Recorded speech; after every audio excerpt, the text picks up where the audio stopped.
Vá para Genebra, o general de exército me disse no túmulo do meu pai. Dê a eles o nome do seu pai. Eles entenderão. Lembro-me do vento mais do que qualquer outra coisa. Ele se movia pelo cemitério São João Batista como se fosse o dono do lugar, curvando as pequenas bandeiras do Brasil plantadas ao lado das pedras brancas. Havia apenas outras duas pessoas à vista, um zelador à distância, e o general parado na minha frente, seus olhos firmes, sua voz baixa o suficiente para que ninguém mais pudesse ouvir. Meu pai havia sido enterrado 30 minutos antes. Nenhuma longa fila de enlutados. Nenhum programa dobrado com uma lista de realizações. Nenhuma apresentação de slides de medalhas.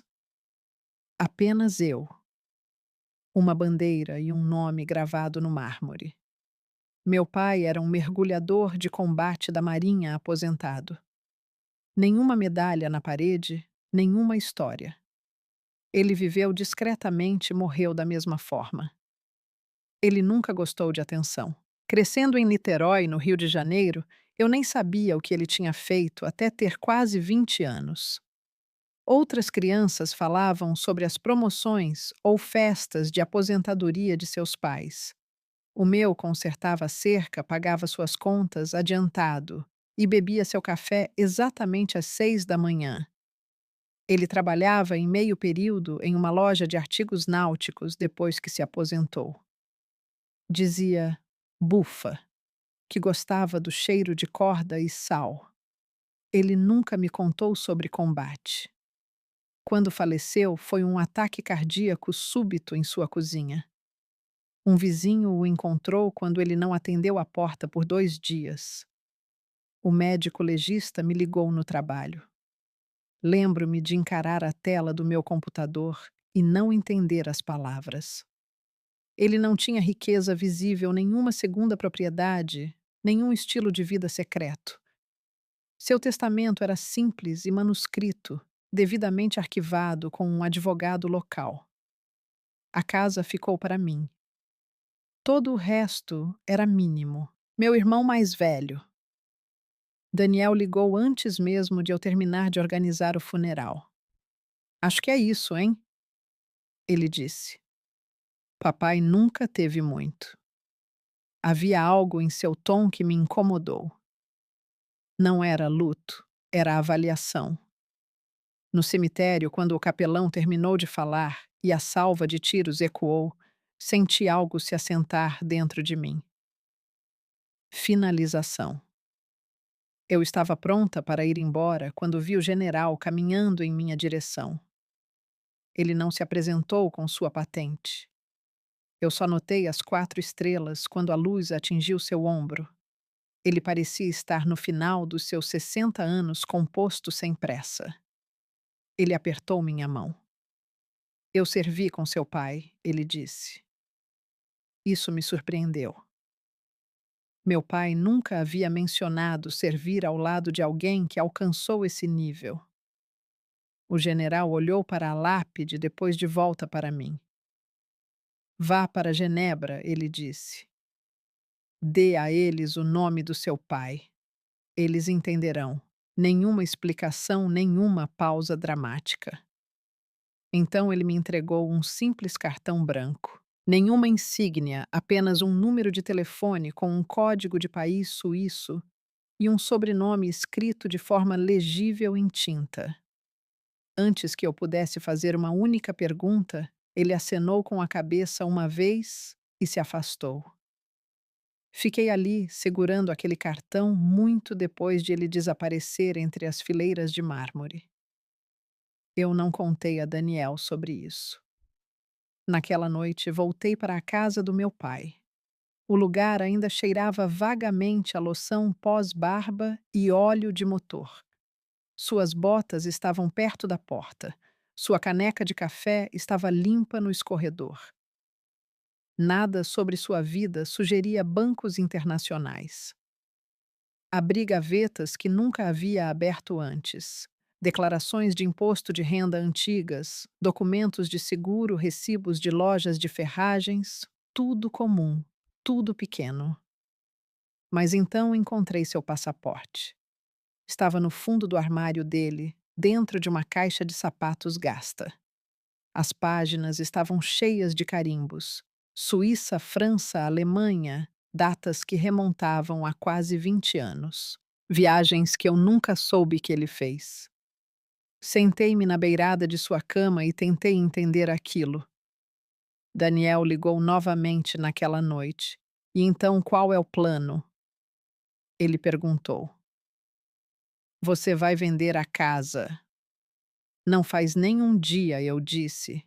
Só estou dizendo que se sobrar alguma coisa, devemos dividir de forma limpa. Lá estava de novo. Limpo, eficiente, transacional. Ele não deixou muito, eu disse a ele. Daniel exalou bruscamente. É isso, parece com ele. Depois que desliguei, olhei para o número de telefone suíço novamente. Eu não era alguém que perseguia mistérios. Eu trabalhava como analista de conformidade para uma empresa de navegação. Eu vivia uma vida cuidadosa, mas algo na maneira como o general falou não parecia dramático. Parecia procedural, como se ele estivesse passando instruções que estavam esperando. Liguei para o número na manhã seguinte. Uma mulher atendeu em um inglês preciso. Eu dei a ela o nome do meu pai. Houve uma pausa, uma mais longa desta vez. Sim, ela disse. Estávamos esperando por você. Meu coração não acelerou. Ele desacelerou. Ela perguntou quando eu poderia viajar. Eu disse a ela que precisaria de tempo. Isso é compreensível, ela disse. Quando você chegar, por favor, traga identificação e uma cópia da certidão de óbito. Nenhuma menção a dinheiro, nenhuma menção a contas, apenas uma expectativa calma. Depois que desliguei, andei pela casa novamente. Notei detalhes que havia ignorado antes. Um arquivo trancado na garagem, um pequeno cofre no armário do corredor que eu nunca tinha visto aberto. Meu pai havia vivido modestamente, silenciosamente, mas não descuidadamente. Naquela tarde, Daniel mandou uma mensagem. Certifique-se de não fazer nada estúpido com a herança. Fiquei olhando para aquela mensagem por um longo tempo. Por anos, Daniel teve dificuldades financeiras, cartões de crédito, ideias de negócios que nunca deram certo. Papai o ajudou mais de uma vez, discretamente, sem julgamento. De repente, me perguntei se papai estava se preparando para algo o tempo todo. Naquela noite, comprei uma passagem para Genebra. Não contei a ninguém. Quando o e-mail de confirmação apareceu na minha caixa de entrada, percebi algo importante. Meu pai não havia morrido sem nada. Ele havia morrido com instruções. E pela primeira vez na minha vida, senti que estava entrando em uma parte dele que ele nunca havia mostrado a ninguém, nem mesmo a mim. Eu não contei a Daniel sobre o voo. Eu disse a ele que ia me encontrar com o advogado do papai para finalizar a papelada. Isso foi o suficiente para mantê-lo calmo por alguns dias.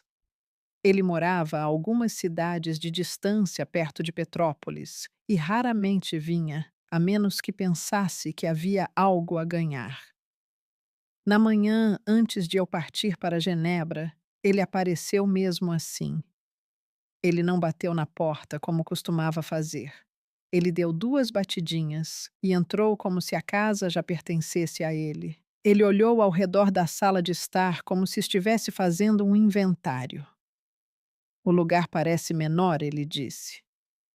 É do mesmo tamanho, eu disse a ele. Ele passou a mão pela lareira onde nunca houve medalhas. Difícil de acreditar que é só isso. É o que você vive dizendo. Ele se virou para mim. Eu só não quero que você tome decisões sem mim. Foi o testamento do papai. Eu disse não o meu. Ele riu levemente. É, e o papai sempre fez as coisas do seu jeito. Havia ressentimento em sua voz. Não alto, apenas acomodado ali como algo velho e desgastado. Sentamos à mesa da cozinha onde papai fazia suas palavras cruzadas todos os domingos. Daniel se recostou na cadeira. Sabe, ele me emprestou dinheiro, ele disse. Eu sei mais de uma vez. Eu também sei disso. Daniel esfregou o rosto. Ele disse que não era grande coisa. Disse que eu daria um jeito. Você não deu, eu disse em voz baixa. Isso o atingiu mais forte do que eu pretendia. Ele enrijeceu. Fácil para você julgar, ele disse. Você sempre jogou seguro. Talvez eu tivesse. Eu tinha um emprego estável. Eu pagava minha hipoteca em dia. Eu não perseguia investimentos, ou abria restaurantes, ou comprava barcos que não podia pagar. Daniel fez tudo isso. Papai te amava, eu disse. Ele te respeitava. Daniel respondeu. Há uma diferença. O comentário ficou comigo muito depois que ele saiu. Naquela tarde, fiz uma pequena mala.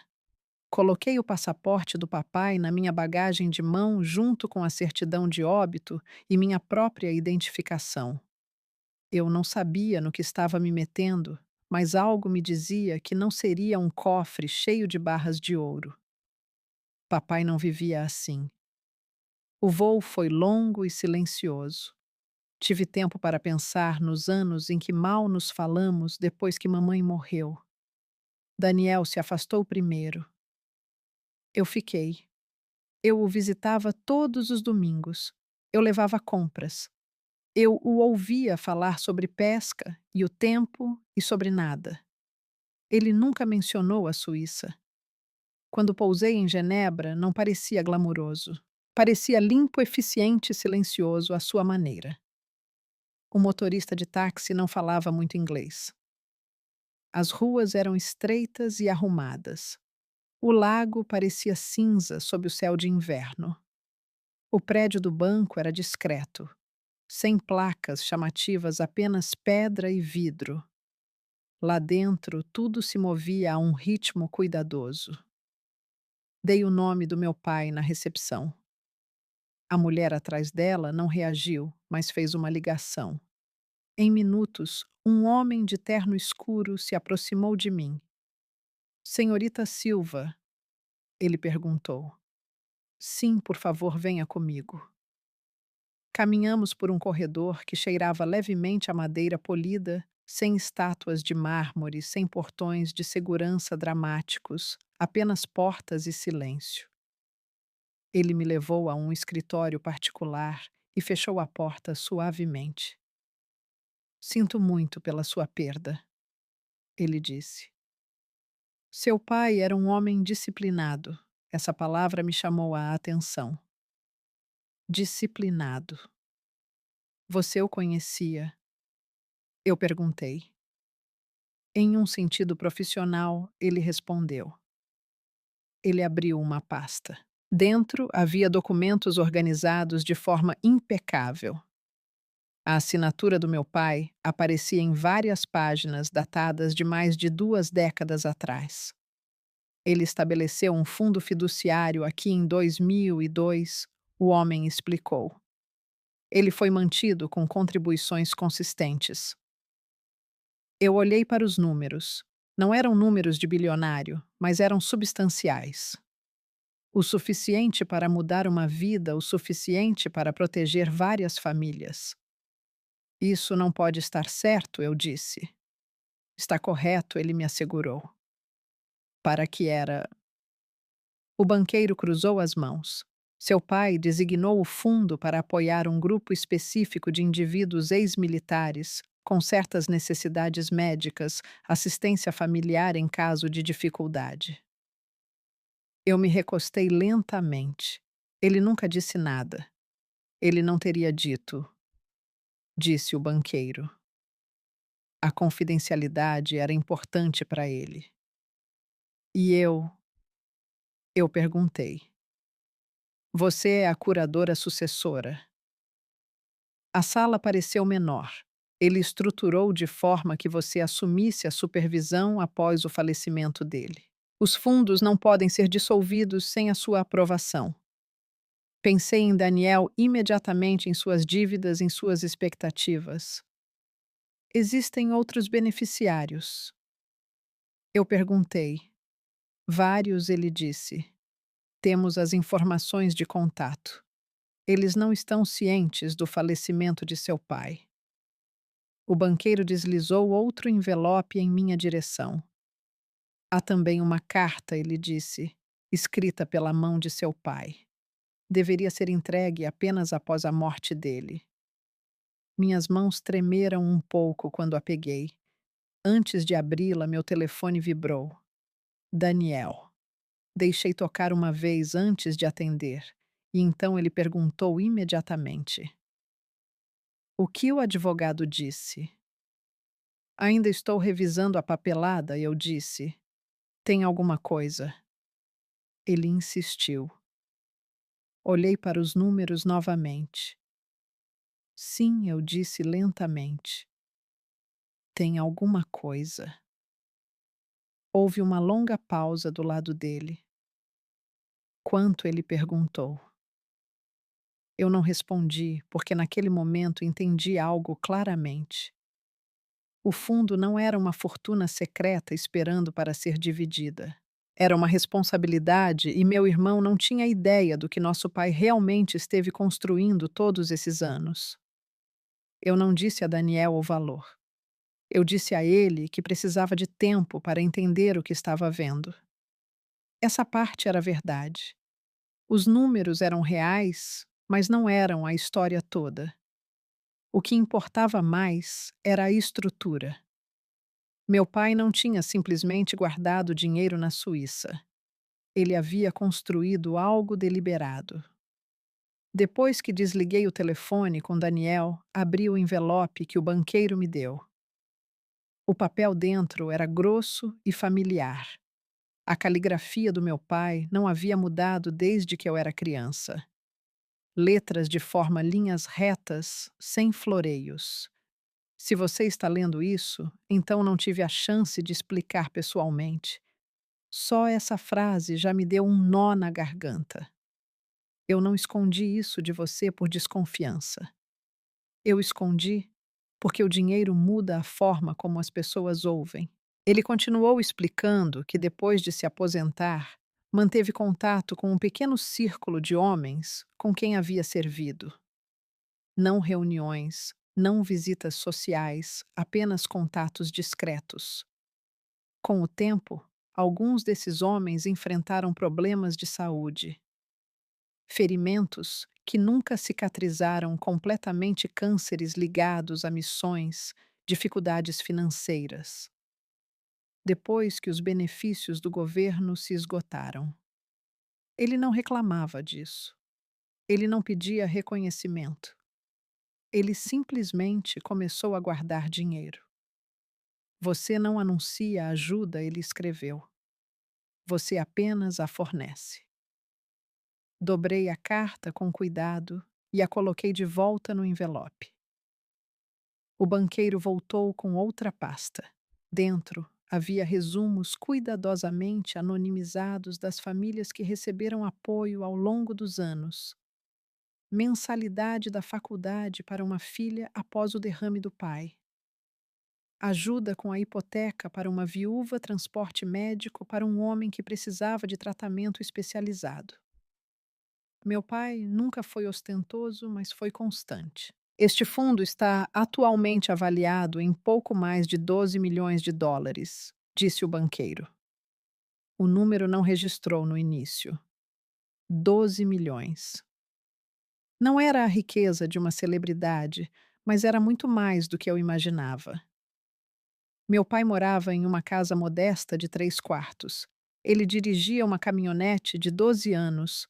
Ele cortava cupons. Como eu perguntei. Investimentos, disse o banqueiro. Disciplinados, crescimento conservador a longo prazo. Ele era consistente. Essa palavra de novo. Ele também recusou várias oportunidades de sacar fundos para uso pessoal, acrescentou o banqueiro. Deixei aquilo assentar. Daniel sempre acreditou que papai não tinha nada, que era mesquinho, que sonegava. Mas ele não sonegou. Ele direcionou. O que acontece agora? Eu perguntei. Você assume a supervisão total, respondeu o banqueiro. Os desembolsos continuam a menos que você decida o contrário. E se eu decidir liquidar?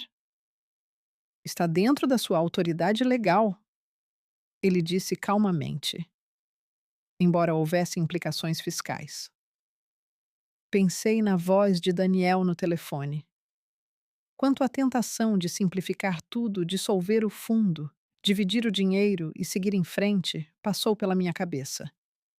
Seria fácil, acalmaria o barulho, mas apagaria o que meu pai construiu. Meu irmão vai contestar isso, eu disse. O banqueiro assentiu levemente. O fundo é válido tanto pela lei suíça quanto pela brasileira. No entanto, disputas familiares não são incomuns. Ele me entregou um pacote contendo documentação legal e informações de contato de um escritório americano especializado em questões de herança internacional. Isso não será dramático, ele disse. Será procedural. Isso me tranquilizou. Quando saí para o ar de Genebra, novamente, o lago parecia o mesmo de antes, cinza constante e diferente. Caminhei lentamente ao longo da água antes de voltar para o meu hotel. Eu não me sentia rica, eu me sentia responsável. Naquela noite, Daniel ligou novamente. Não me enrole, ele disse quando atendi. O que ele deixou, papai, criou um fundo, eu disse. Para quem? Para veteranos e suas famílias. Silêncio. E nós? Ele perguntou. Eu sou a curadora. Não foi isso que eu perguntei. Há dinheiro, eu disse com cuidado, mas não está em uma conta corrente esperando para ser dividido. Quanto? Ele perguntou novamente. 12 milhões, eu disse. Ele inspirou bruscamente. Meu Deus, ele murmurou. E ele nunca me ajudou de verdade. Ele te ajudou, eu disse mais de uma vez. Isso é diferente, Daniel retrucou. Aquilo foram empréstimos. Isso é herança. Não é tão simples. É simples sim, ele insistiu. Você está sentada em 12 milhões de dólares que deveriam ser divididos. Não é meu para dividir, eu disse. É estruturado. Ele ficou quieto. Vou falar com um advogado, ele disse finalmente. Imaginei que você faria. Depois que desligamos, sentei-me na beirada da cama do hotel e reli a carta do meu pai. O dinheiro testa as pessoas. Essa frase não estava escrita, mas eu podia ouvi-lo dizendo. Por anos, Daniel acreditou que papai me favorecia. Talvez, de certa forma, ele favorecesse. Não porque eu era melhor, mas porque eu ouvia. Agora eu estava em uma posição que me testaria também. Eu poderia dissolver o fundo e sair rica. Ou eu poderia continuar o que meu pai começou e arriscar me tornar a vilã na minha própria família. Dormi pouco naquela noite. Quando embarquei no avião de volta para o Rio na manhã seguinte, carregava mais do que documentos na minha pasta. Eu carregava uma decisão que definiria o resto da minha vida, e eu sabia que Daniel não ia aceitá-la em silêncio. Quando pousei de volta no Rio de Janeiro, O céu parecia mais amplo do que eu me lembrava. Familiar honesto. Nada nele indicava que eu estava carregando documentos ligando meu nome a 12 milhões de dólares na Suíça. Dirigi direto do aeroporto para a casa do meu pai. A caminhonete de Daniel já estava na garagem. Ele estava sentado à mesa da cozinha quando entrei um bloco de notas na sua frente, como se estivesse se preparando para uma reunião. Você é rápido, eu disse. Liguei para um advogado, ele respondeu. Especialista em inventários de Petrópolis. Claro que ele ligou. Ele não perguntou como foi meu voo. Ele não perguntou sobre Genebra. Ele foi direto ao ponto. Você não vai esconder isso de mim, ele disse. Não estou escondendo nada, respondi. Mas você não entende o que é. Então me explique. Coloquei a pasta na mesa e a abri. Não a entreguei a ele. Eu o guiei por ela da mesma forma que o banqueiro me guiou. É um fundo, eu disse. Estabelecido em 2002, apoia veteranos específicos e suas famílias, assistência médica, apoio à moradia. Cuidados de longo prazo. Daniel franziu a testa. Isso é caridade. É responsabilidade, eu disse. E você controla. Sim. E eu ganho o quê? Olhei para ele com cuidado. Você não foi nomeado como beneficiário. A palavra ficou entre nós. Seu maxilar se contraiu. Então ele me cortou. Ele tomou uma decisão. Porque eu tive dificuldades. Daniel retrucou. Porque eu não era perfeito. Ele escreveu uma cláusula e eu disse em voz baixa. Sobre estabilidade financeira. Ele não queria que o fundo fosse dissolvido. Não foi isso que eu perguntei. Daniel bateu a mão levemente na mesa. Não violento, apenas frustrado. O que ele disse sobre mim? Ele exigiu. Eu hesitei. Daniel. Eu disse. Ele disse que já tinha te dado o que podia. Daniel riu uma risada curta e seca. Então é isso. Eu não ganho nada. Você teve ajuda. Eu disse várias vezes em voz baixa. Aquilo foi diferente. Sim, eu disse. Foi. Ele se levantou e andou pela cozinha. Você sempre se achou melhor. Ele disse. Eu nunca pensei isso. Você ficou perto dele. Você sabia como falar com ele. Eu não sabia. Isso não é sobre dinheiro, eu disse. É agora. Ele parou de andar. Meu advogado diz que fundos internacionais podem ser contestados. Ele disse que, especialmente se os ativos não foram devidamente declarados no testamento. Eles foram declarados. Eu disse que a existência do fundo foi referenciada. O conteúdo não foi detalhado, isso é padrão. Você parece já ter preparado sua defesa. Eu me preparei para a responsabilidade. Respondi essa palavra de novo. Responsabilidade. Os olhos de Daniel se estreitaram. Então, o que você vai fazer? Ele perguntou. Continuar administrando a fundação secreta dele enquanto eu estou me afogando. Eu não disse isso. Então o quê? Essa era a parte que eu ainda não tinha dito em voz alta. Havia uma cláusula secundária no fundo. Se eu quisesse, poderia alocar uma porcentagem definida anualmente para a estabilização familiar direta, desde que fosse estruturada, documentada e condicional. Papai tinha pensado em tudo. Ele não tinha cortado Daniel. Ele tinha estabelecido limites. Eu posso criar um plano de apoio estruturado.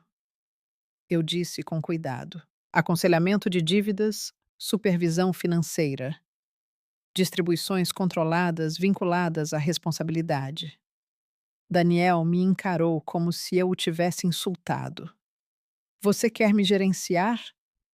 Eu quero proteger o que papai construiu. Você acha que eu vou concordar com isso? Não, eu disse honestamente. Acho que você vai lutar contra isso. E você está bem com isso. Não, eu disse. Mas não vou dissolver o fundo. A sala ficou em silêncio. Lá fora, o cachorro de um vizinho latiu uma vez e parou. Daniel pegou sua jaqueta. Você está escolhendo estranhos em vez do seu próprio irmão, ele disse. Estou escolhendo o que papai pretendia. Ele olhou para mim por um longo momento. Havia raiva ali, mas por baixo dela outra coisa. Mágoa. Mágoa antiga. Você sempre quis a aprovação dele, ele disse. Não respondi. Eu queria a confiança dele. Daniel saiu sem bater à porta. Naquela noite, sentei-me sozinha à mesa da cozinha e reli os documentos do fundo. Papai não os escreveu em linguagem emocional. Tudo era medido, estruturado, previsível. Ele sabia que este momento chegaria. Ele sabia que o dinheiro nos testaria.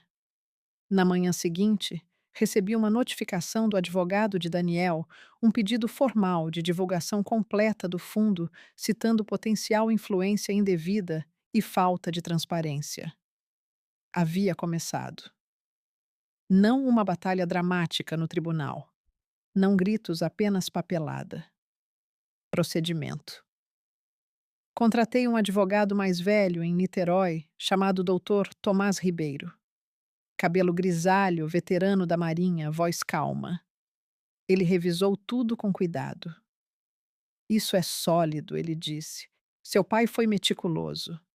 Ele esperava por isso, respondi. Tomás assentiu. As famílias não se desfazem por causa de dinheiro, ele disse. O dinheiro apenas revela o que já estava lá. Pensei nisso muito depois de sair de seu escritório. Daniel não era mau. Ele não era ganancioso no sentido caricato. Ele era ressentido.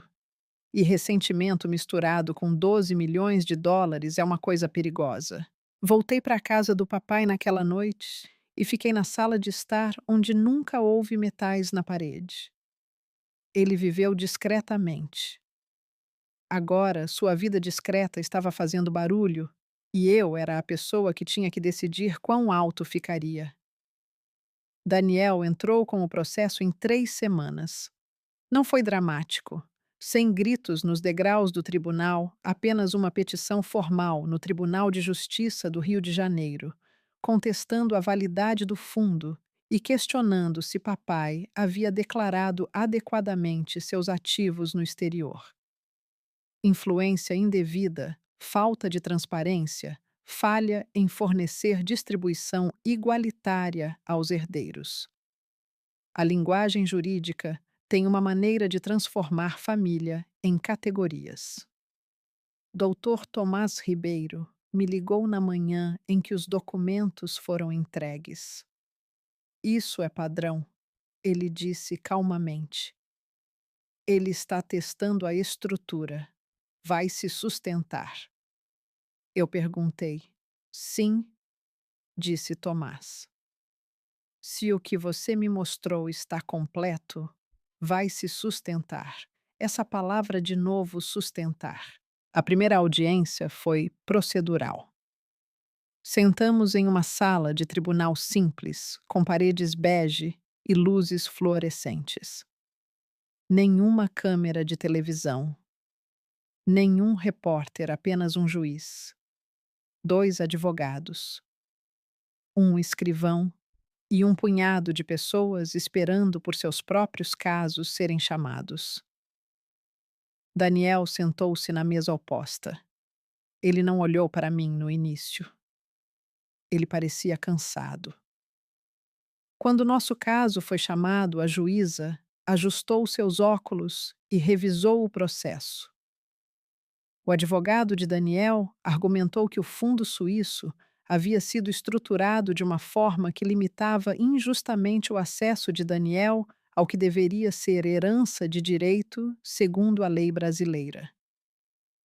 Tomás respondeu com firmeza: o fundo antecede qualquer reivindicação relevante em 20 anos. Ele disse que foi legalmente estabelecido, devidamente financiado e referenciado no testamento do falecido. Não há evidência de influência indevida. Ouvi as palavras sem reagir.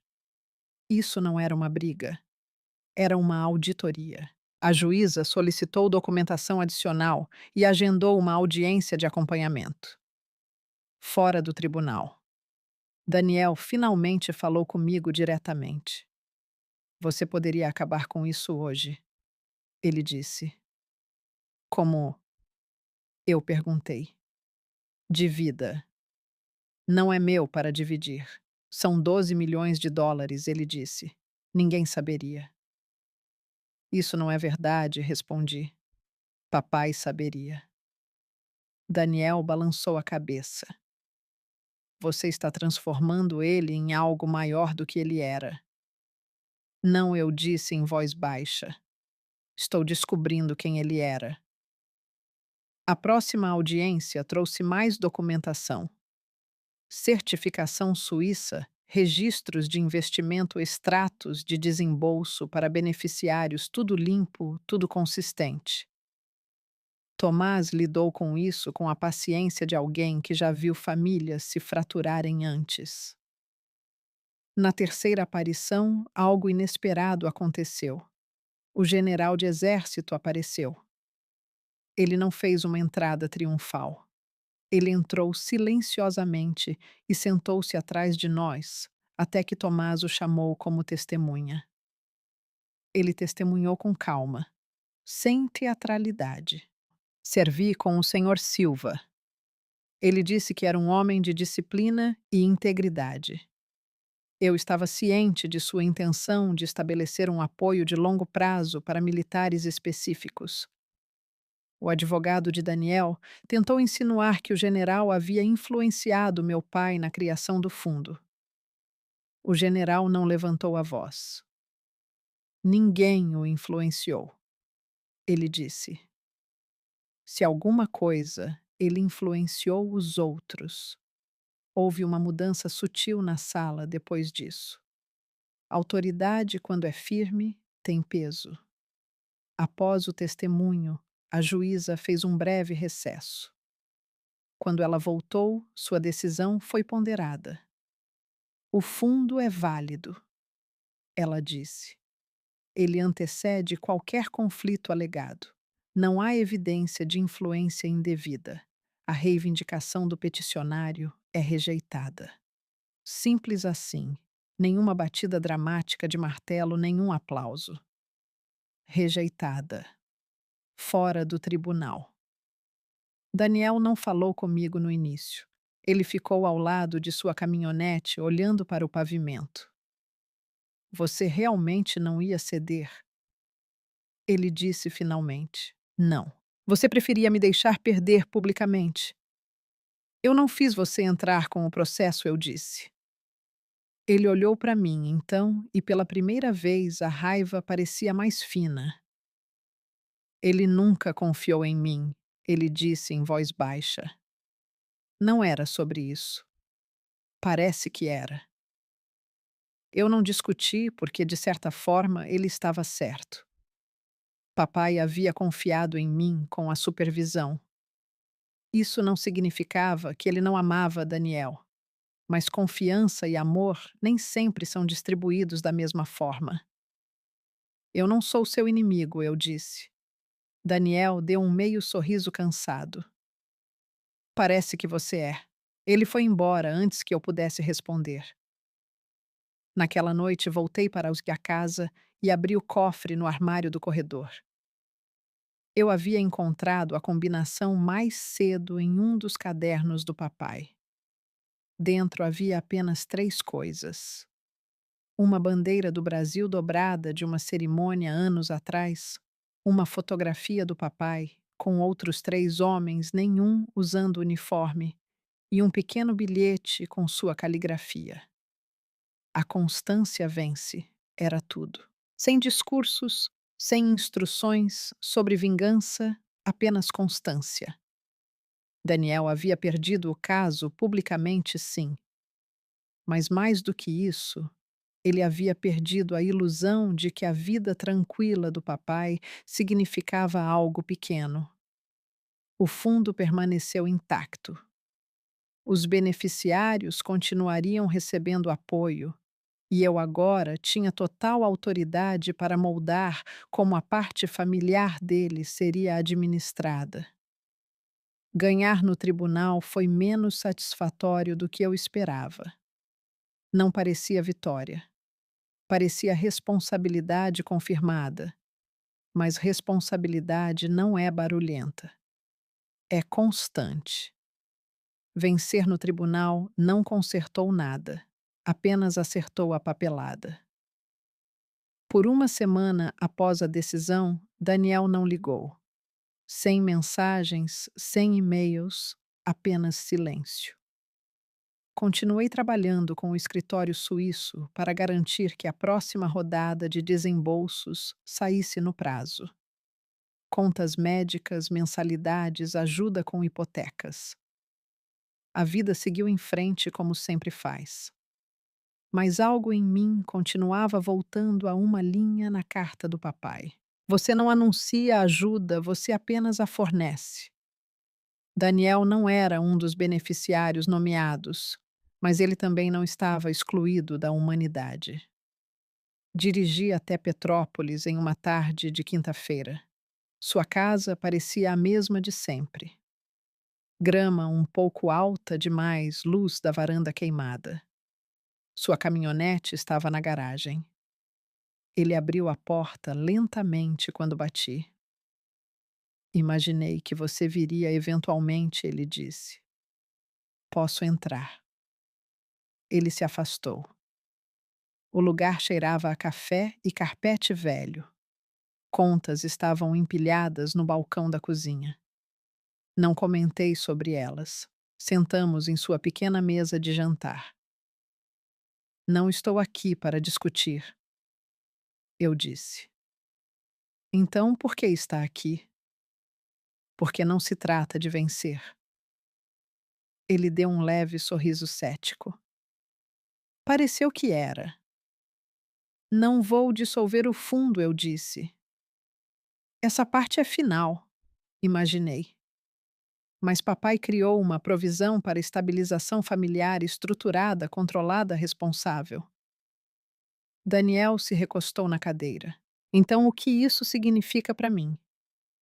Significa que posso alocar fundos anualmente para você, se você concordar com o aconselhamento financeiro e supervisão. Seu maxilar se contraiu. Você quer monitorar meus gastos? Eu quero evitar o ciclo. Não sou uma criança. Não, eu disse. Você é meu irmão. A sala ficou em silêncio. Revisei os registros do papai. Continuei. Ele pagou seus cartões de crédito 2 vezes, cobriu seu empréstimo comercial, uma vez, ajudou com a entrada deste lugar. Daniel desviou o olhar. Ele nunca me fez sentir pequeno por isso, ele disse. Não estou tentando fazer isso. Então por que as condições? Porque ele acreditava em limites. Eu disse. Eu também acredito.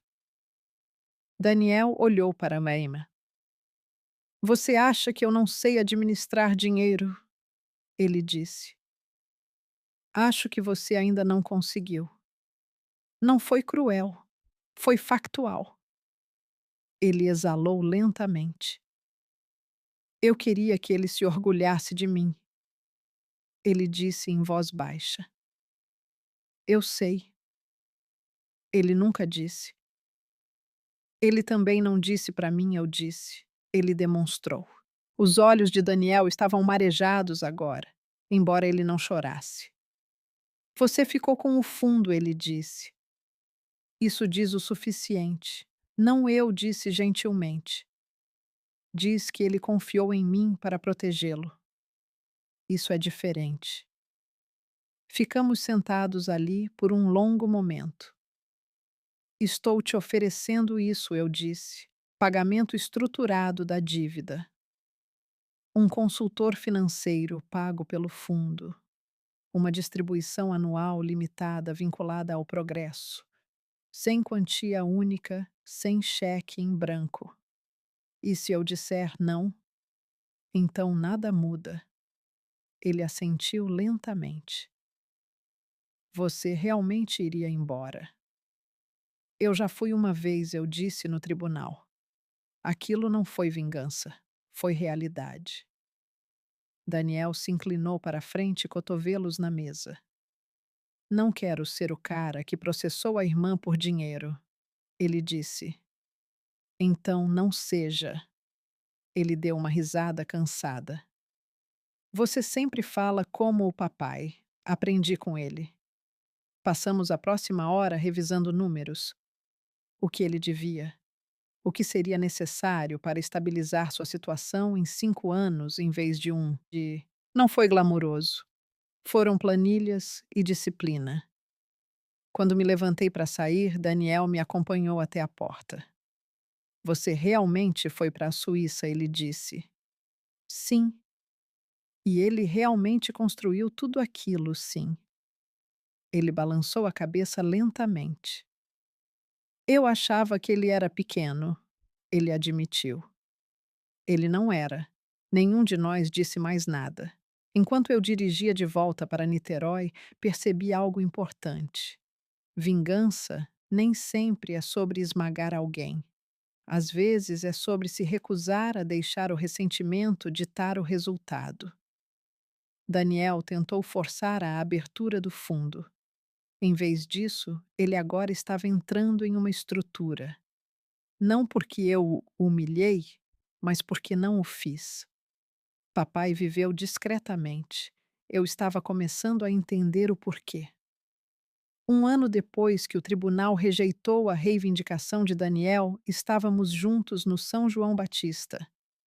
Não porque o fundo exigia, não porque alguém nos pediu, mas porque parecia certo. A lápide parecia a mesma do dia em que o general me disse para voar para Genebra. Limpa, simples, sem inscrição extra, apenas seu nome patente e datas. Papai nunca gostou de decoração. Daniel havia envelhecido em 12 meses, não fisicamente, mas na postura. A aresta afiada nele havia suavizado. Ele havia completado seu primeiro ano de aconselhamento financeiro, pago quase metade de sua dívida, vendido a segunda caminhonete, que não precisava fechado as linhas de crédito que antes pareciam salva-vidas. Ele não se tornou perfeito. Ele se tornou constante. O fundo continuou exatamente como papai o projetou. Os pagamentos médicos saíam trimestralmente. 2 filhos de ex-companheiros de equipe começaram a faculdade naquele outono. Uma viúva no Texas manteve sua casa porque sua hipoteca foi discretamente atualizada, sem comunicados de imprensa, sem galas de fundação. Apenas constante. Daniel olhou para a lápide. Eu costumava pensar que ele estava nos sonegando algo, ele disse. Ele estava segurando algo, respondi. Só não o que pensávamos. Ele assentiu. Você já desejou ter apenas dividido? Ele perguntou. Não. Ele me olhou com atenção. Mesmo quando eu te processei, especialmente então. Isso rendeu um pequeno sorriso. Ficamos ali por mais um tempo. O vento movia as bandeiras da mesma forma que no dia do funeral. Algumas coisas não mudam, elas não precisam. Antes de sairmos, Daniel pigarreou. Eu estava errado, ele disse sobre ele e sobre você. Eu sei, respondi. Ele não disse mais nada. Ele não precisava. Na volta para casa, Pensei na primeira vez que abri a carta do papai naquele escritório silencioso em Genebra. O dinheiro muda a forma como as pessoas ouvem. Ele estava certo. Por alguns meses, Daniel só ouviu números. Eu também, para ser sincera. 12 milhões podem fazer seu pulso acelerar. Mas com o tempo, o número desapareceu. O que restou foi estrutura, responsabilidade e legado. Papai não me deixou riqueza para desfrutar. Ele me deixou um padrão para manter. Houve noites no último ano em que me senti sobrecarregada. A papelada, a supervisão, as decisões cuidadosas sobre quem se qualificava para assistência e quanto liberar. Mas toda vez que me sentia tentada a simplificar, vender ativos, reduzir a complexidade e transformá-lo em algo mais fácil, eu pensava na maneira como ele viveu. Sem medalhas na parede, sem histórias, apenas constante. Daniel agora se encontra com seu consultor uma vez por mês. Ele me envia atualizações voluntariamente, não porque eu exijo, mas porque ele escolhe. Ainda discordamos às vezes. Ainda temos nossa história, mas não temos mais o ressentimento sentado no centro da mesa. O fundo continuará muito depois que eu me for. É estruturado dessa forma. O escritório suíço tem protocolos de sucessão, salvaguardas legais, camadas de revisão. Papai pensava em décadas, não em meses. Isso é algo que eu não entendia quando era mais jovem. Eu costumava pensar que o sucesso barulhento importava mais. Casas maiores, promoções mais rápidas, reconhecimento público. Agora vejo de forma diferente. A constância vence. Se você já se sentou à mesa da cozinha após um funeral e se perguntou o que alguém realmente deixou para trás, você sabe o que quero dizer. Raramente é apenas dinheiro. São padrões. É disciplina. É o exemplo que você escolhe seguir ou rejeitar. Meu pai era um mergulhador de combate da Marinha aposentado. Nenhuma medalha na parede, nenhuma história. Ele viveu discretamente, morreu da mesma forma. Mas ele não partiu silenciosamente. Ele deixou instruções e ele confiou em mim para segui-las. Se esta história fez você pensar em alguém em sua própria vida, alguém que viveu de forma constante em vez de barulhenta, tire um momento hoje para honrar isso. Ligue para essa pessoa, se puder, perdoe-a. Se precisar, aprenda com ela, enquanto ainda há tempo. E se você acredita que a força não precisa gritar para importar, espero que você continue neste canal. Compartilhe suas ideias nos comentários. Diga-me o que a constância significou em sua vida, porque às vezes o maior legado não é o que você herda,